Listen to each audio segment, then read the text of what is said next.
Yeah. Hey guys. You're a little intimidating. It's the scariest Does it thing. matter where you sit? Doesn't matter. Outside. Campus is in the middle. You'll get there. Great. I don't know.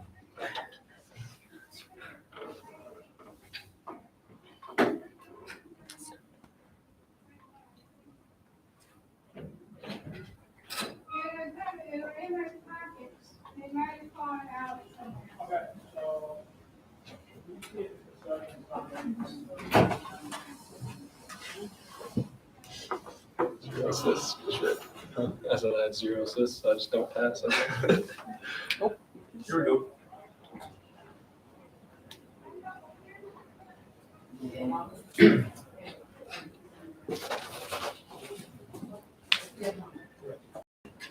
You're in Nebraska. You bring me in? I can bring you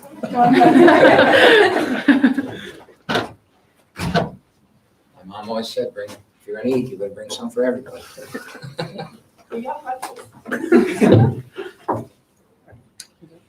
All right, the way we usually do this is I'll start with a quick opening statement and then we'll ask questions to each of them. And then when they're done, they can leave and then I'll take any questions you have. So from an opening statement, I think we saw vast improvement in the 10 days since we played the first exhibition game.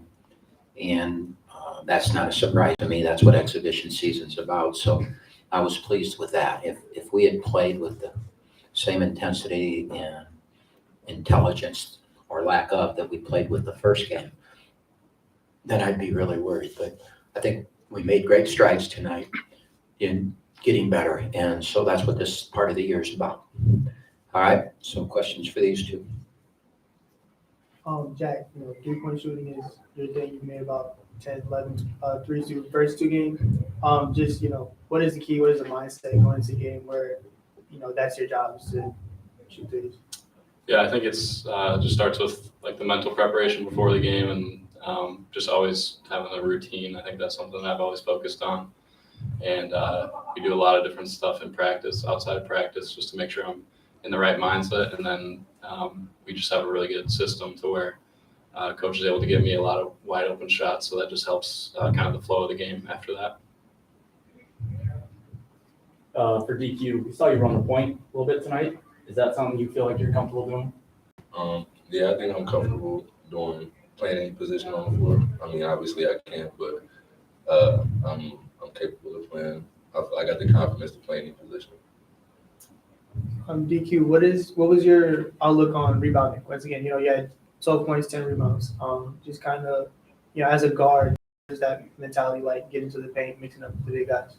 I'm always trying to get my hands dirty every game. I'm trying to get as many rebounds as possible every game. I'm not afraid. We need them for the team. So that's my goal every game, to be the best rebounder I can be, the best teammate I can be. For Jack, took 15 threes tonight, and Coach Campy's still yelling at you to shoot the ball. Does that give you confidence? Yeah, for sure. From the moment I stepped on campus, Coach has been tremendous with giving me confidence and letting me know what he brought me here to do. So just kind of going out there all the time and trying to be an assassin, try to be ready at all times to fire it up there.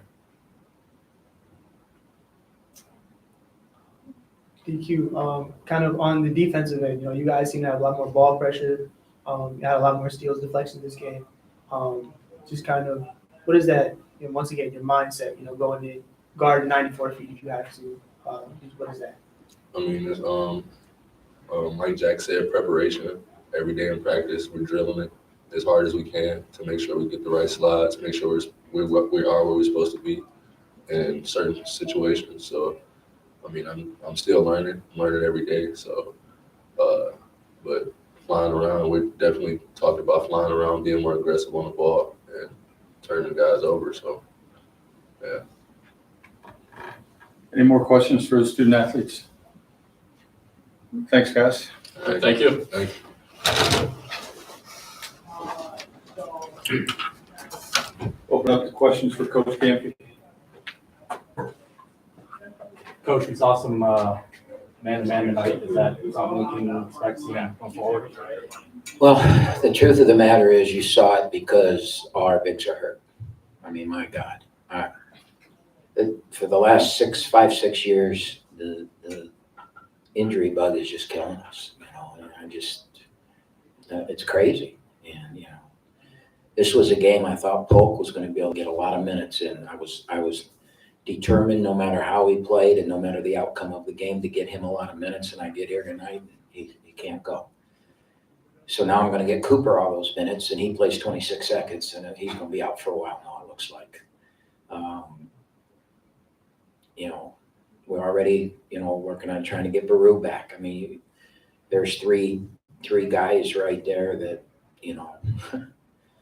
so we became small all of a sudden. And so we're not going to sit in that zone small because we're going to get, every time they miss, they're going to get the rebound. So we had to go man to man. And I thought we have practiced it. We over the years of playing the zone, we play a lot of man to man late when we're winning. And so we do practice that. And what we just, the only problem with that is the way you play the man-to-man late. It's not the way you're going to play it during the regular season. So I thought they adjusted very well. We had not worked on ball screen. The first possession of man-to-man, they ball screen and get a layup. And you saw me call timeout in the first half, which in the 1,300 games I've coached, calling a timeout in the first 11 minutes of an exhibition game probably has never happened before. But I called the timeout because we had to talk about our ball screen coverage. And because I was committed to play man-to-man because I'm not going to make any of those kids be sacrificial lambs out there playing the post or playing spots in the zone they've never played before because all our big guys are hurt. So I was really pleased with it. And like I told them afterwards, we're going to have to be, until we get healthy, we're going to have to play a lot of man-to-man and we'll get to work on it. We only got 4 practices before we open the season. We will play zone, but we'll also mix some man-to-man in now because we're going to be forced to. I don't think Cooper's going to be back in the near future. He's got a lot of point pain point tenderness on a bone in there, which usually is not a good sign. Xavier Banks, our freshman, had the same thing happen to him 3 days ago in practice, and he's in a boot for the next 6 to 8 weeks. So I'm just praying that Cooper's not in the boot the next 6 to 8 weeks. Coach, what was the number one biggest improvement you saw from last game to this game, and what do you think is going to be your biggest strength going into Ohio State? Well, I think having Lampman out there, having a veteran that very vocal, he's definitely the outright leader of this team. Having him on the floor with constant talk, we got a lot of new players, and they're playing. I'm going to tell you, if you think DQ Cole's a pretty good player, wait till January.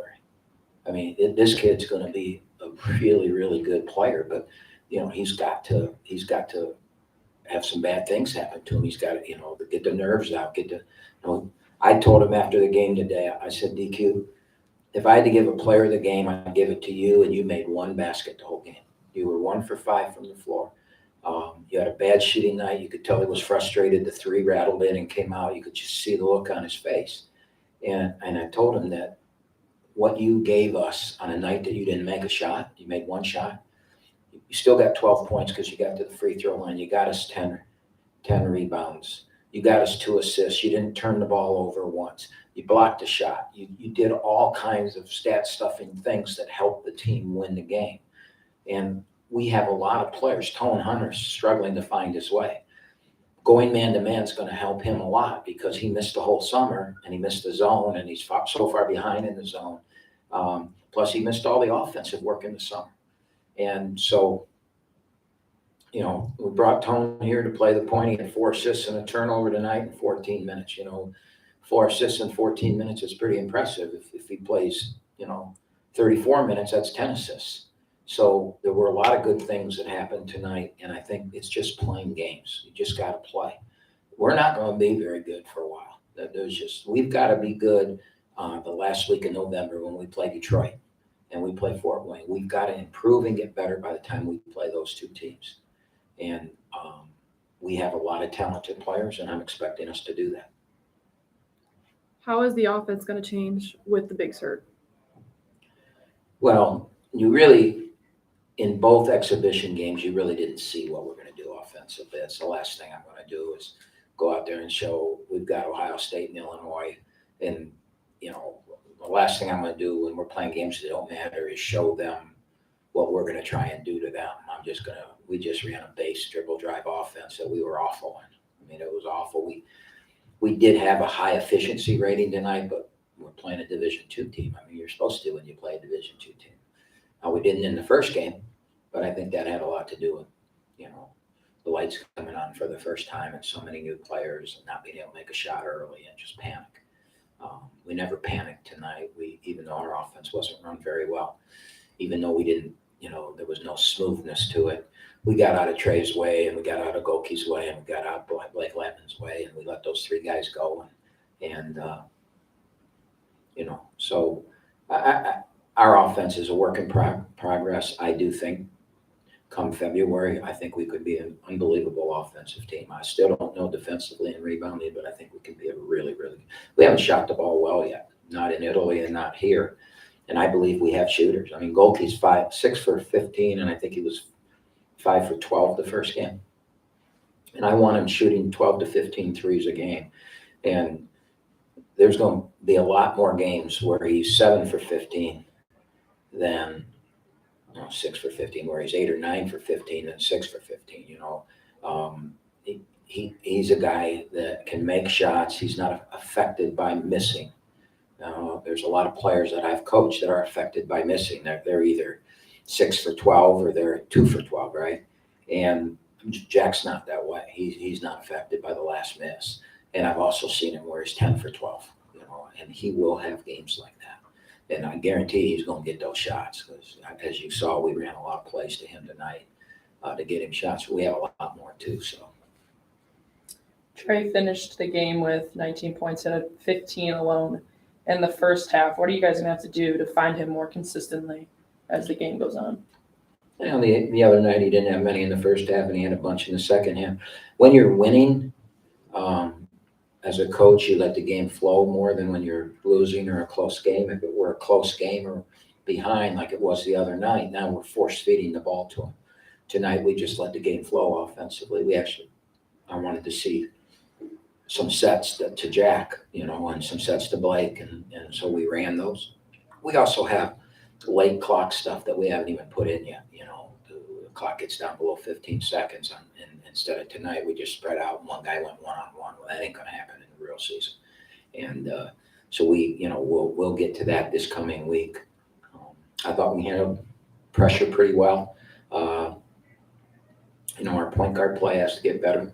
Rocket's being asked to do things he hasn't been asked to do since he was, 3 years ago at Michigan State.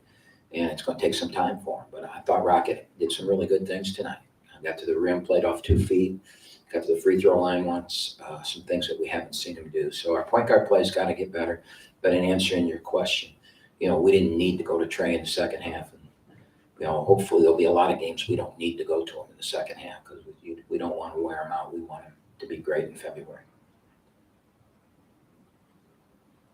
I know you don't scout exhibition games usually, but after the last game, was there any added preparation for this Nope. one? Not a bit. Not a bit. We don't do that. I mean, I do think that we learned a great lesson from the kid that made the 9 threes in the first game. 11 got going early.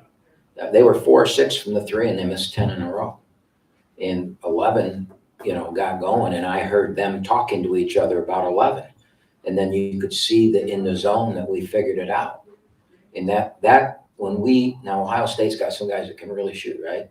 So when we go in the scout report on Thursday and we start on Ohio State and I start talking about we have to play this guy red, which for us means he can't catch. You got to be there on the catch and the guy's red. We color code just like a stoplight. A red means they're a great shooter, hot. Blue means that they're cold and they can't shoot at all, and you would close out short to them, you would let them catch. And yellow means, they can get going, but they're not a great shooter, so let's not let them get going. And we'll play them as they play. All right, so that in the scouting report, we have those color codes. And so Ohio State will have three guys that are red. And now we've been burned by a guy that's red. So I got their attention now, So that's why I do it. And I know people, how can you lose? I don't care. I wouldn't care tonight. It's funny, people just, they want to win. And if you win all your exhibition games and all your early games and lose late, what are you doing? Why are you winning those games? Try and win late. If you win all the late games and don't win early, what are you doing? I can't get caught up in that. I got to do what I do. And if what I do is not good enough, then they should make a change. Any further questions?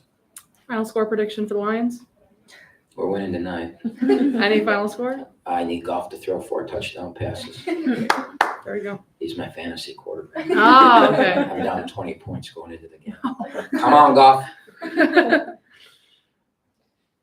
That's it. Thanks, Greg. Thank you. Thank you.